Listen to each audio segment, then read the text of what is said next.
আমি এই মুহূর্তে অবস্থান করছি গাজীপুর জেলায়। এখানে নির্মম নিষ্ঠুর হত্যাকাণ্ড ঘটেছে। একটি কিশোর বয়সী ছেলে, যার বয়স 17 থেকে 18 হবে।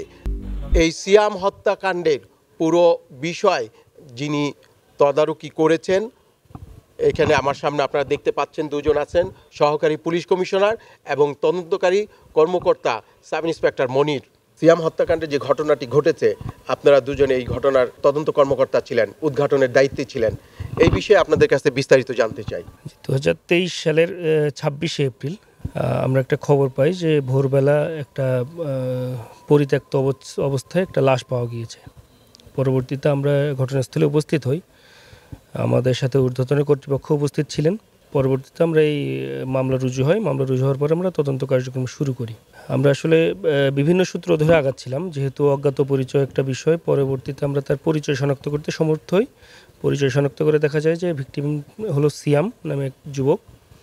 পরবর্তীতে আমরা বিভিন্ন তথ্যসূত্র ধরে এগোতে থাকি যে আসলে এই হত্যাকাণ্ডের মূল কারণটা কী ছিল। এইটা নিয়ে কাজ করতে গিয়ে আমরা বেশ কয়েকটা সম্ভাবনা নিয়ে কাজ করা শুরু করি।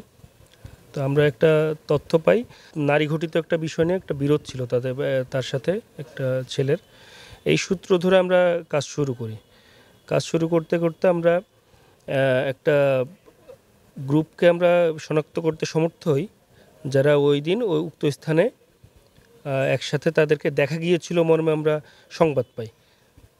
সেখান থেকে আমরা বেশ কয়েকজনকে গ্রেফতার করার পরে তারা তাদের জবানবন্দিতে স্বীকার করে যে এই ধরনের ঘটনা আরাফাত নামের এক যুবক, সে আরও বেশ কয়েকজন প্রায় 13-14 জন সমেত নিয়ে এই ধরনের ঘটনা ঘটায়। এ যাবৎকালে আমরা এদের মধ্যে থেকে মূল হতো আরাফাত, তার ভাই মকসিন সহ মোট 9 জনকে গ্রেফতার করেছি। এদের মধ্যে অনেকেই আমাদের বিজ্ঞ আদালতে 164 ধারায় জবানবন্দি প্রদান করেছে এবং তাদের সবাই দোষ স্বীকার করেছে। তারা কিভাবে এই ধরনের অপরাধে জড়িত হলো এই বিষয়ে তারা বক্তব্য দিয়েছে। এই ক্লুলেস হত্যাকাণ্ডর ঘটনাটি আপনি উদ্ঘাটন করেছেন, এটি কিভাবে সম্ভব হয়েছে এই বিষয়ে জানতে চাই। 26শে এপ্রিল 2023 একটা 999-এর কল আসার পরে আমরা আমাদের সিনিয়র স্যারকে জানাই। আমাদের OC sir, AC sir, ADC sir এবং ডিসি স্যার যারা আছেন, স্যাররা ঘটনাস্থলে গেছেন আমাদের সাথে। যাওয়ার পরে ওখানে আমরা ঘটনার আলামত সংগ্রহ করি এবং সুরতাল প্রস্তুত করে আমরা হসপিটাল মর্গে প্রেরণ করি।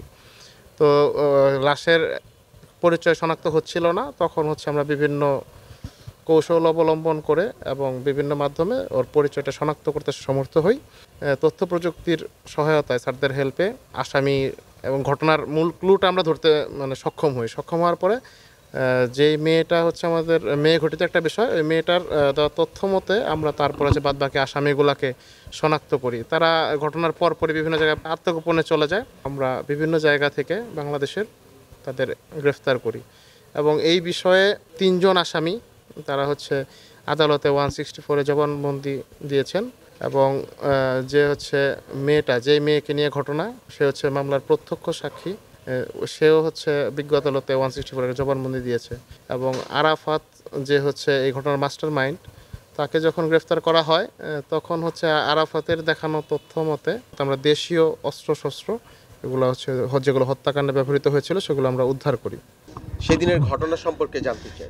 আমি সেদিন তো জানি না, যেদিন মারছে ওই দিন আমি জানি না। পরে সংবাদ পেলাম, আসরের টাইমে দৌড়ে গেলাম, দেখতে দিল না আমার যে কী অবস্থাতে করছে বলার মতো না। আল্লাহ ছাড়া কেউ জানে না। ডাইন অংশটা, বাম ডাইন এটা মুখটা সম্পূর্ণটা মুখ আগুন দিয়ে বুইরা তারপরে এই করছে, এই অবস্থা করছে, এরকম করে বাঁধছে বাইন্দার। তারপরে আমরা ডাইন অংশ বলে তারপরে মারছে বাচ্চারা, কি মারাটা মারছে আল্লাহ তারা খাওয়া আমার মতো। আমি আর কি বলবো, বলার মতো কিছু নাই, আমার কেউ দেখতে দেয় না। মাত্র 1 মিনিটে আবেদন করতে প্রিমিয়াম আইডি তৈরি করুন alljobs.teletalk.com.bd তে। কোথাও যদি এই ধরনের কোনো সংবাদ আমরা পাই বা কোনো ঘটনা ঘটে, তাৎক্ষণিকভাবে ব্যবস্থা নেওয়া হবে এবং তাদের যারা আশ্রয়দাতা, তাদের যারা মদতদাতা, তাদেরকেও চিহ্নিত করে একই ব্যবস্থা নেওয়া হবে। 23 তারিখে সন্ধ্যা 7:30 বাজে আমার বাসায় ছিল আর মোবাইলে চ্যাটিং করতেছে। পরে আমি বলছি, তুমি কার সাথে কথা বলো? কয় এখন বলা যাবে না। পরে ও আমার বাসা থেকে বলে আপু আমি বাসায় যাই। আমি বলি, আচ্ছা বাসায় যাও। এই কথা বললেও আমার বাসা থেকে বের হয়েছে পরে। আর আমি 1 ঘন্টা পরেই ফোন দিছি, ফোন দিয়ে দেখি আর মোবাইলটা বন্ধ। আমি মনে বুঝছি বাসায় মনে হয় এসে পড়ছে, তাই মোবাইলটা বন্ধ করে রাখছে। পরের দিন বিকাল 3টা বাজে মায়া আমার বাসায় গিয়ে বলতেছে সিয়ামরে তো পাইতেছি না।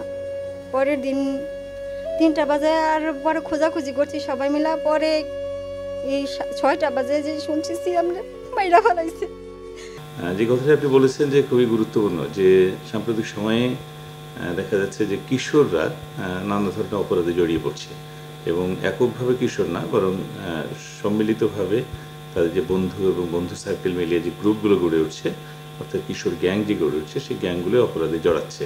এবং উন্নত সোসাইটিতে যেভাবে হয়েছে, ঠিক আমরাও যেহেতু উন্নত সোসাইটির দিকে যাচ্ছি, আমরা আশাবাদী যে আলটিমেটলি একটা পর্যায়ে কিন্তু এসে এর লাগামটা টেনে ধরতে আমরা সক্ষম হব, এবং শিশু অপরাধ প্রেজেন্টলি যেভাবে আছে সেটা থাকবে না। পরে আমরা থানায় জিডি করার জন্য গেছি। জিডি করার পরে ওইখান থেকে পুলিশ আমাদের বলতেছে যে তোমার ভাইয়ের বিবরণ কি। পরে এমন বললাম যে আমার ভাই এমন বয়স, 18 বছর বয়স, ওনার পোশাকে এই পোশাক ছিল, তোমরা যে পোশাকের বর্ণনা দিচ্ছ হয়তো বা এটা মিলা যেতে পারে, তোমরা গিয়ে একটু বডিটা গিয়ে একটু মর্গে গিয়ে দেখো। চিনার মতো কোনো স্কুপ ছিল না যে এটা সিয়াম। জাস্ট ওর পোশাকটা দেখে আমরা চিনতে পারছি। আর ওর এমনভাবে মারছে, আমরা যেটু বিবর্ষ ছিল, বিবর্ষ করছে, আমরা যেটু দইরা আমার বাইরের লাশটা একটু দেখা গোসল করায় যে তারা জানাজা ওরামু, ওই স্কুপটাও ছিল না। প্রায় 1 দিন পরে লাশ পাইছি, আরো প্রায় 1.5 দিন পরে জানাজা হয়েছে।